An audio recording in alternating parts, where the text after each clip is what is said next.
Ramona, actually, you have really great experience also in recruitment. No? We know each other since few years, and if you will try to explain who is Ramona briefly, it's very difficult because I think your experience in recruitment industry is amazing. So also long, and you started your career at S3. S3 is a recruitment company. For those who don't know, some colleagues are here. And in 2007 it was, right? At the time when recruitment was not really common in German market. He was one of the first people who start to deal with this topic. Now you can guess how old I am. It doesn't matter. It's just amazing what you already saw in the market and build up. In 2009, you already have your first award there, 2010 as well as a top biller, 2012 Manager of the Year, 2015 Key Account Manager of the Year, and now you provide also really exciting solution also for other recruiters. So I'm really happy that you are here today. Thank you, I'm so happy too. But behind all these awards, and behind all these years of experience, there are a lot of experience. Maybe you can also tell about your way in recruitment, about your experience by your own. So hello everyone, I'm really happy to be here. We have recruiters, we have HR people around here. I choose the path of being a recruiter. It wasn't that easy for me. Some of you might know.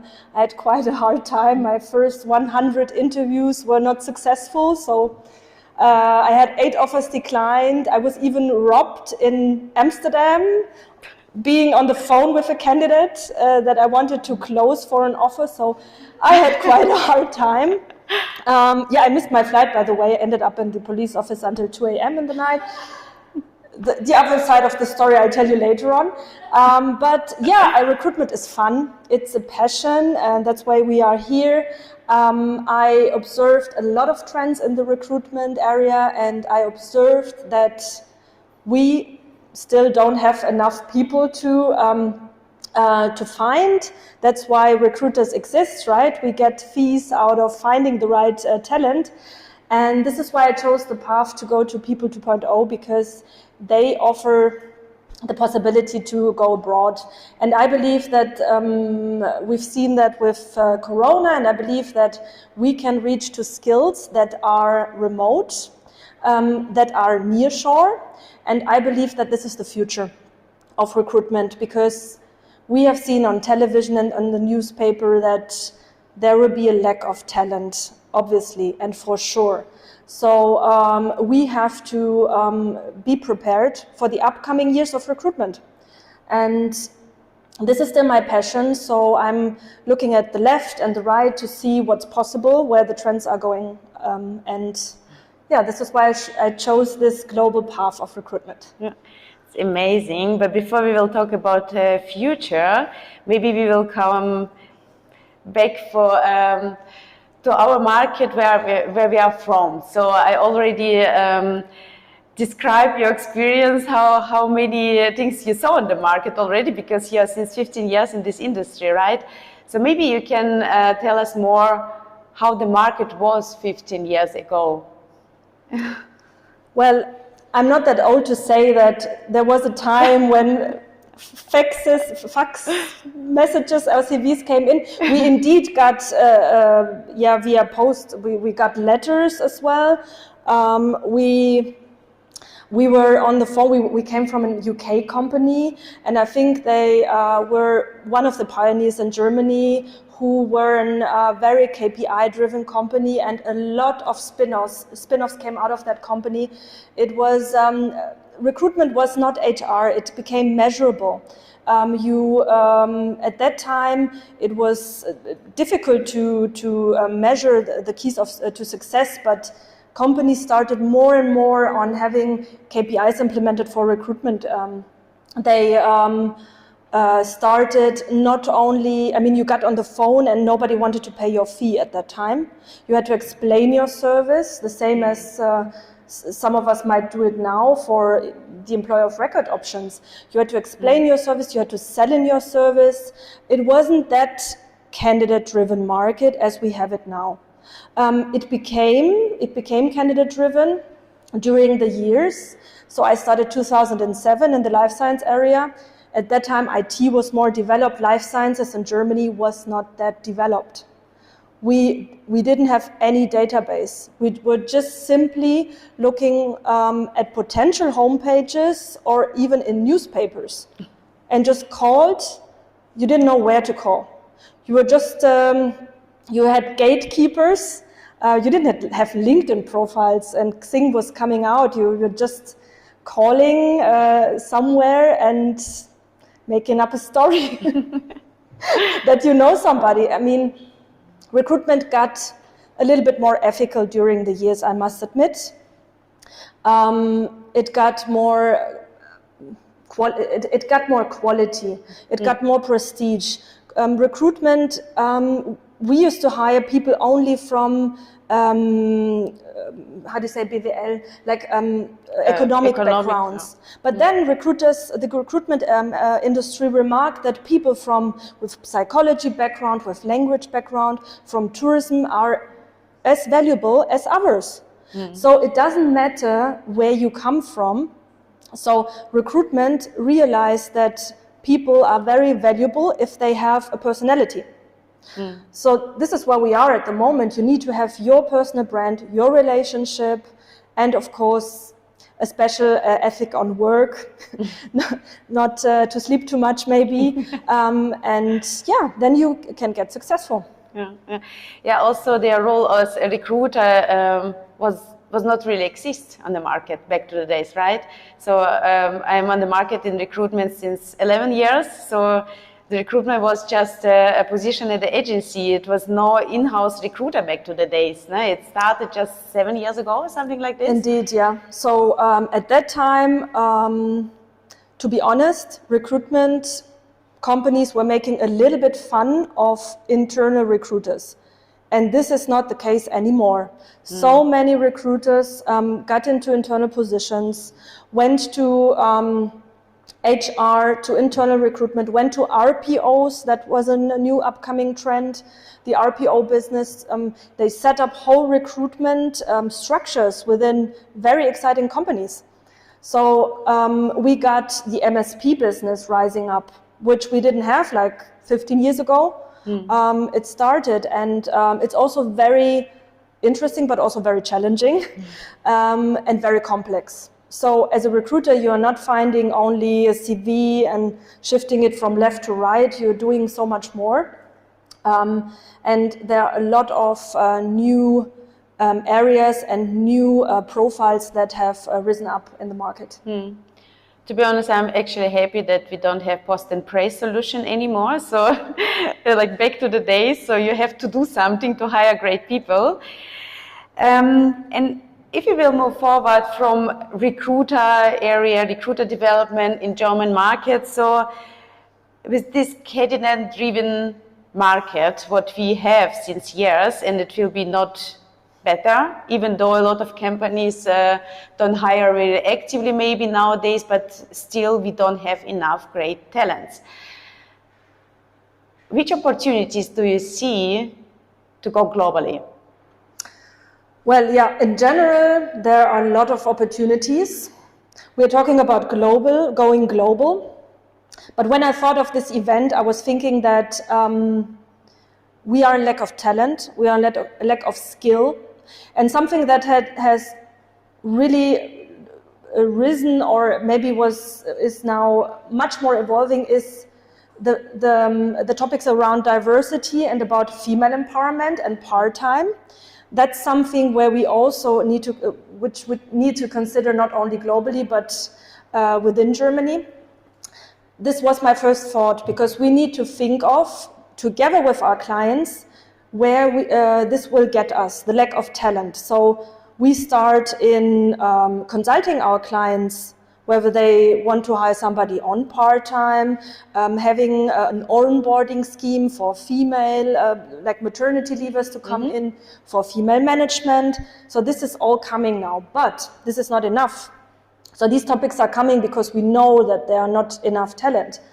But so with the upcoming 2 to 5 years, it will not be enough, these actions. It will be the global talent. And I have spoken to so many recruitment companies already that are going near shore. I have a client, he says, okay, first I started recruiting in Ukraine, but well, it's a little bit difficult at the moment. There still is business. I was really impressed and surprised. There are still freelancers in Ukraine, which surprised me. But he said that was not enough. So everything with TAN, Kazakhstan, Uzbekistan, Turkmenistan. He said until the border of India, I'm recruiting everywhere. I have a client having IT people in Egypt working for his clients, UX developers. It's all possible. It's all there already.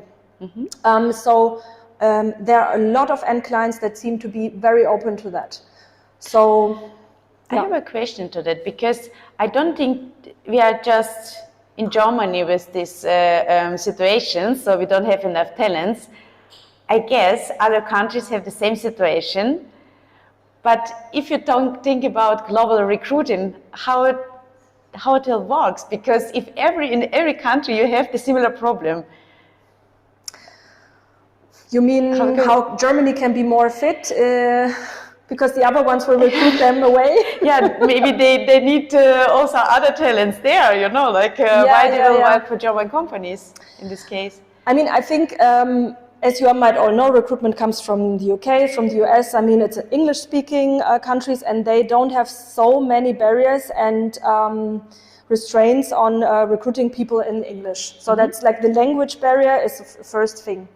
So the question that you have, it's like a big question where you would say, how can Germany be competitive to get that talent? I think there are a lot of aspects on it.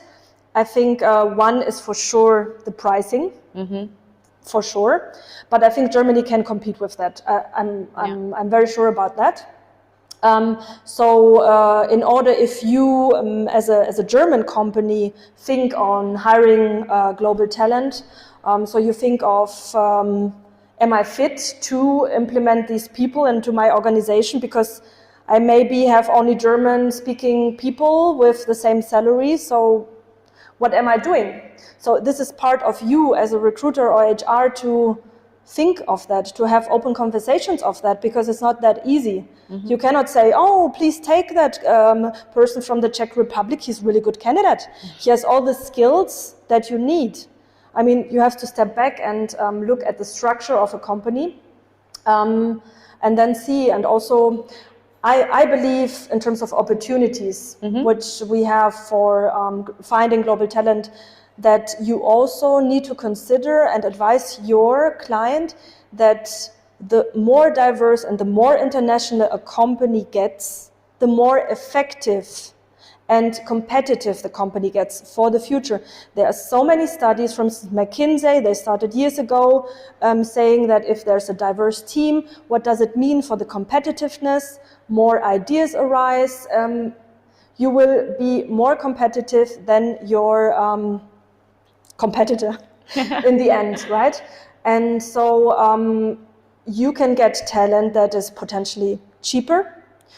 I mean, we all heard about 10% layoffs in the industry, like about Twitter and Facebook and Salesforce, etc., right? Bristol Myers Squibb, I mean, so many companies. The pricing option will be a very attractive topic for your clients to discuss, because they would love to have a diversification on salaries as well. But question on this point, because if you talk about recruiting agency who will use this global talent pool, I can imagine this point is really, really great point.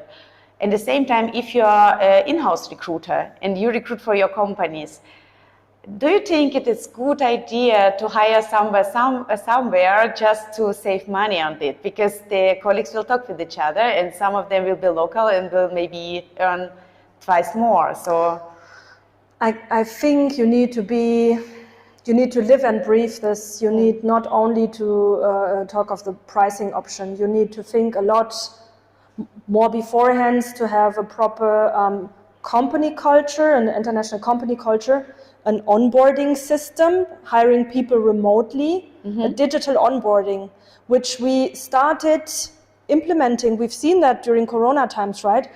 Companies started giving out all their newest notebooks. We had teams coming up. We have different channels, Slack channels or whatever, possibilities to gather around. So it's not only the pricing thing. So it's the idea, do you really want to get digital? Do you really want to be tailored for the future? You won't find those people in Germany anymore. You will find them possibly the first ones you found them not only in Munich anymore, but they all moved out. I mean, how many people do you know that moved out of Munich? Maybe to Chiemsee or maybe to Augsburg. So we know a lot within Munich that. What's that? I don't know. That's artificial intelligence, the newest trend. That's the newest trend in recruitment. So I'm not agree, right? Hi, Nina. We have seen that already. We will have, by the way, Salesforce will get major problems because they want their employees, or Amazon, they want their employees to come back again 2 or 3 days a week. What happens because so many people bought a house in Thuringia, whatever? It's cheaper, they have a garden, they can have a dog, and they are happy. So I really wanted to do this. So my question to you as an audience, because I really want to know, please raise your hand if you work remote. Who works remote? Okay, some. Who works remote 4 or 5 days a week? Okay, that's 50%, which I didn't expect. Okay, so that's the topic we have tonight, but I've looked up some figures on Statista, and there's a study of Stanford University asking 10,000 people. There is, at the moment, 8 to 12% fully remote jobs at the moment. Before pandemic, I cannot tell, but it wasn't more than 3%, right? So will that trend be going back or will it go further? Yeah, that's a big question. I don't think we can stop ChatGPT or whatever, right? So I think that will be the trend to work remotely, to do workations, to have a house in Spain. So these are all the topics which we need to look at the moment. So it means that companies itself, they have to do a lot of works to structure like kind of new company culture, to think about who I am, where I want to go. Do I really want to bring everyone every day to the office, or I need the structure, maybe some special tools, art, how we communicate with each other. So it's a lot of homework for the companies before they will go step to hire globally, right? Yeah, so companies want, there are 30% hybrid jobs. I even looked up in Stepstone and all the job offerings. There are a lot of remote offers, but not fully remote. Hybrid is the thing that companies and employees want. It's just that I looked up a LinkedIn study, and the problem after the pandemic is that there are less remote jobs after the pandemic, but still 70% of the people want remote jobs. So the candidates still seek for remote jobs. So if it's a candidate-driven market, you can tell that this trend will go further. And this will be the future for the upcoming years. Yeah. And let's assume that companies did their homework, so they have the structure, they're really ready to run, to recruit globally. What do you think they have to know before they run? Yeah. If you worked remote already, I don't know if you were in an open network already, and I got already some calls from my IT guys saying, stop it. So security will be a really big topic. You are nodding. It's a really, really big topic. Like every company should have his proper IT training system on security. It's essential, crucial. It's still, there are a lot of IT breaches that employees are committing because they don't know. Phishing is one word, cyber attacks, I don't know, there are so many words of it. It arises enormously, even on your private mobiles, you get weird messages. So that's a very big topic for companies. If they chose on global recruitment, as I mentioned, proper tools, proper onboarding, a proper culture, because like we were talking about it, personality and meeting the colleagues is sometimes missing. So there needs to be an idea of it, how it should look like. Potentially it could be, hey, we are not paying office space. Let's meet once a year for an event in a beautiful city and have some fun, because how many times are you meeting your clients? I mean, you meet them once a year, but you have a relationship with them, you know them personally. That's another discussion as you were just on the phone or in a video conference. You have a trust situation with them. I posted something on LinkedIn about digital trust. I mean, how can you create digital trust? Because it's totally difficult. Trust is something you cannot really get it or earn it. You need to have it, so it's part of your culture. So that's something as well. And the last thing, very important, is the compliance part. I mean, you won't be able to say you want to hire nearshore if you don't know what is expecting out of you. I mean, what are potential legal tax issues, what could happen, what are notice periods of candidates. Yeah, it could be not only the whole setting of notice periods, but the cultural setting, but also what awaits me in that country. I cannot employ that person just like that. Did you know that Portugal has 14 salaries, or Austria?